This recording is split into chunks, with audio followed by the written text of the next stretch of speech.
สถานไปหันตาโทรศัพท์มาเป็นแก่ตาของ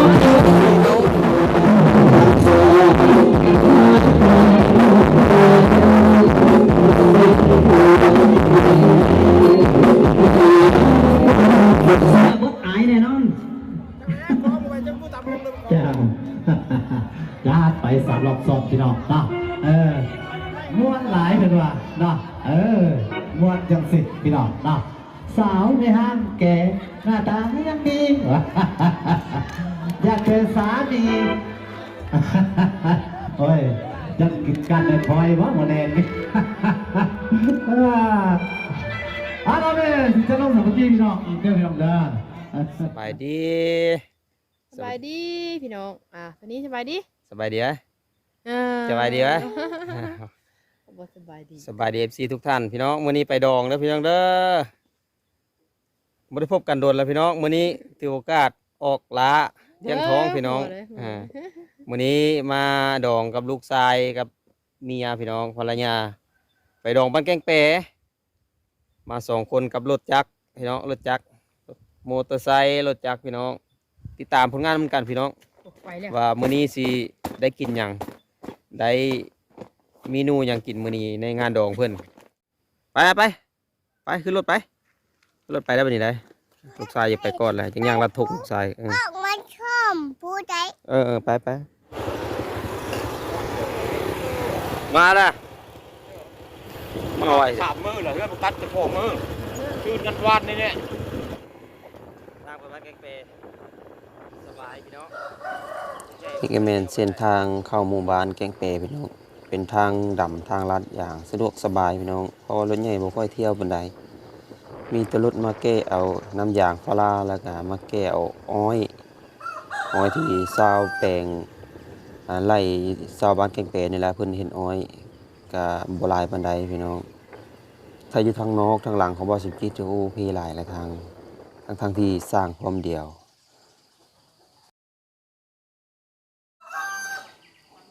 ตรงหน้านี่ก็น่าจะแม่นบนเฮือนเพิ่นจัดงานดองพี่น้องเพราะว่ารถจักรเรียนใส่หลายอยู่ทั้งรถจักรทั้งรถใหญ่โอ้เพิ่นมาตั้งอยู่ครึ่งทางพี่น้องเฮือนงานดองพอดีตัวหน้ากับทางสุดหรือว่าบนสิเพิ่นสิสร้างขัวข้ามเซพี่น้องโอ้ตัวน่าจะมีทางลุ่มมาสมจิตกับสิริโค้งกลับก่อนพี่น้องตอนนี้น้องรัดกับลูกชายก็กำลังลงรถพร้อมแล้วป่ะพร้อมป่ะสบายดีไหมรถเรียกโค้งลุ่มคนเลยโค้งลุ่มคนเลยฮะ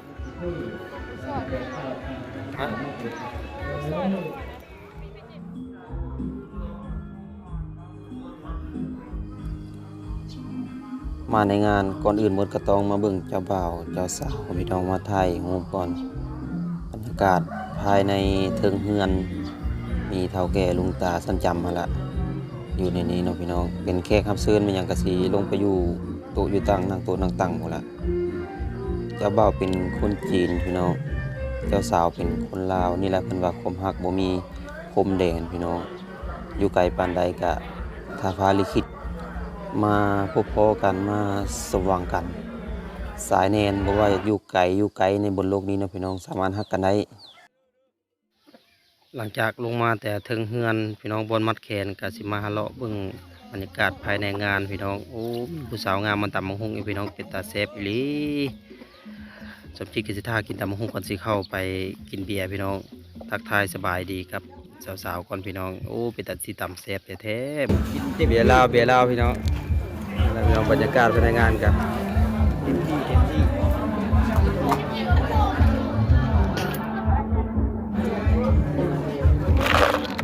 แข่งพี่น้อง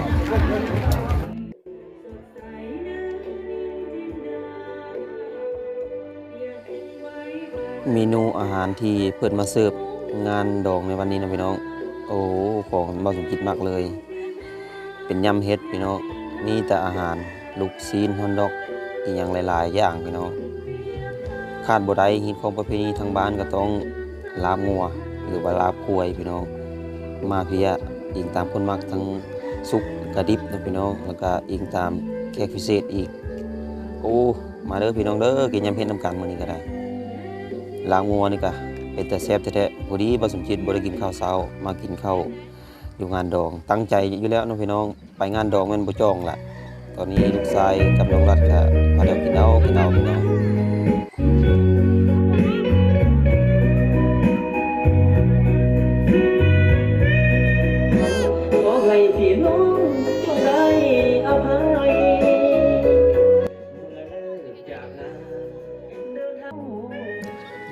นอกจากเมนูแซ่บๆเด็ดๆก็ยังมีน้ำรองคอพี่น้องเบียร์ลาวเพิ่นจัดให้ตัวละลังเลยเพราะว่าเจ้าภาพใหญ่ใจดีเพิ่นใจถึงพี่น้องแกมเบียร์กินกำลามงัวมันก็สุดยอดเท่านั้นแล้วเปิดเพลงเบาๆมีสิ่งนั้นมันยืนวัน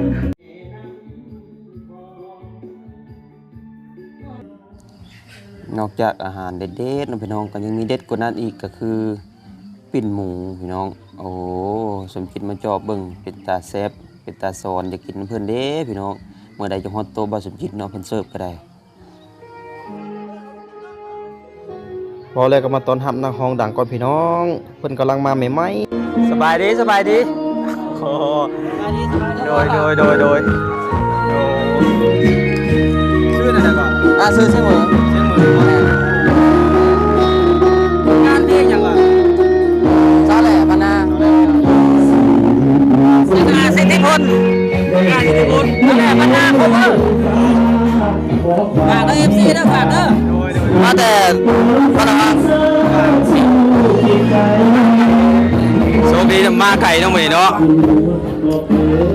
จากนั้นก็เป็นกำลังใจอยู่เด้อโดยขอบใจหลายมาน้ำกันเพิ่นบ่โดยสบายดีเด้อโดยนักร้องคือกันบ่นี่ขอบใจหลายเด้อ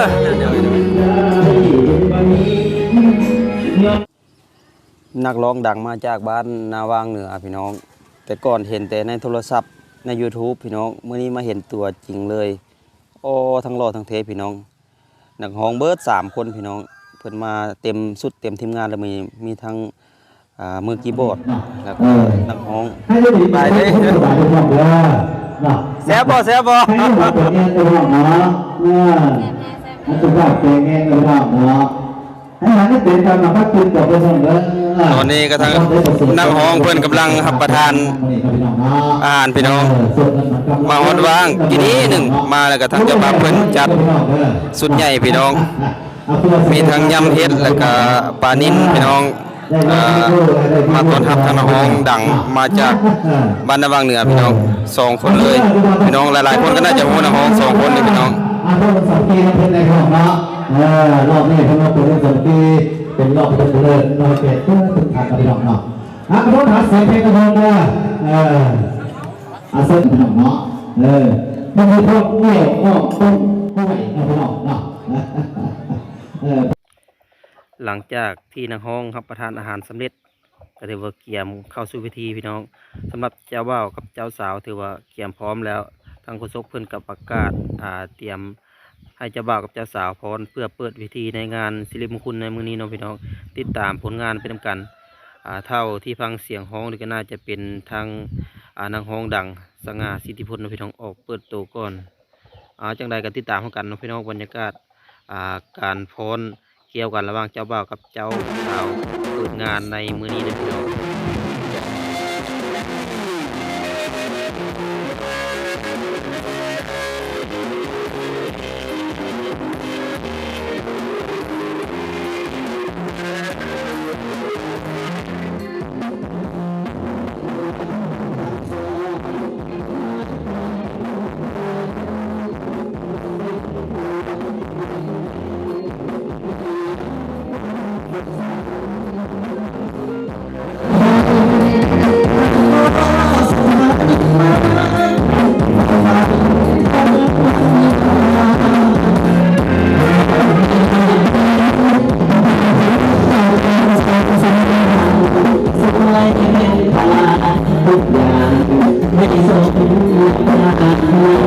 ข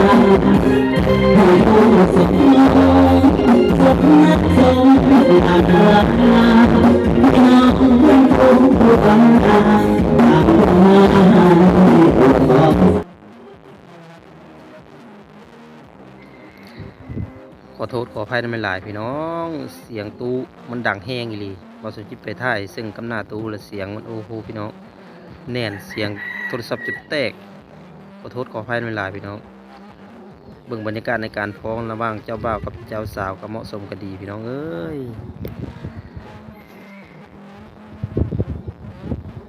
จัดงานมื้อนี้ก็ยิ่งใหญ่อลังการก็มีนักร้องดังอีกมาแล้วก็เจ้าบ่าวกับเจ้าสาวก็เหมาะสมกันดีสมเด็จกับการท่องใบยกอีหลีพี่น้องติดตามน้องกันบรรยากาศ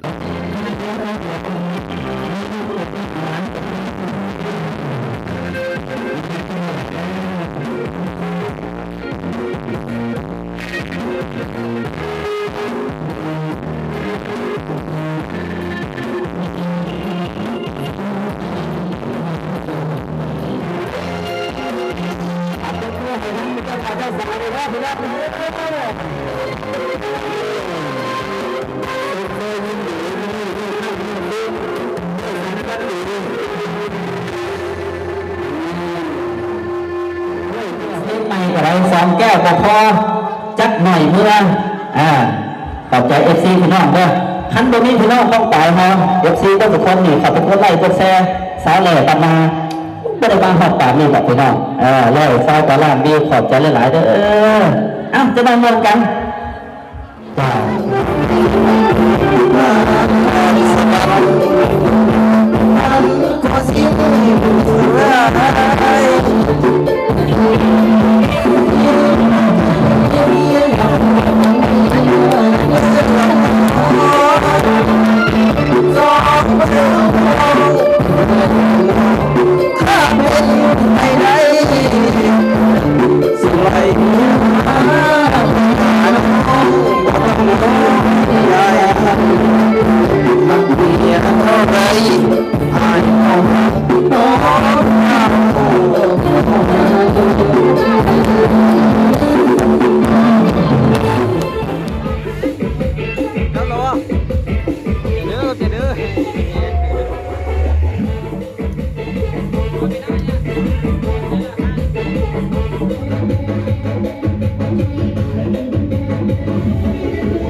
การจัดงานเลี้ยงก็มี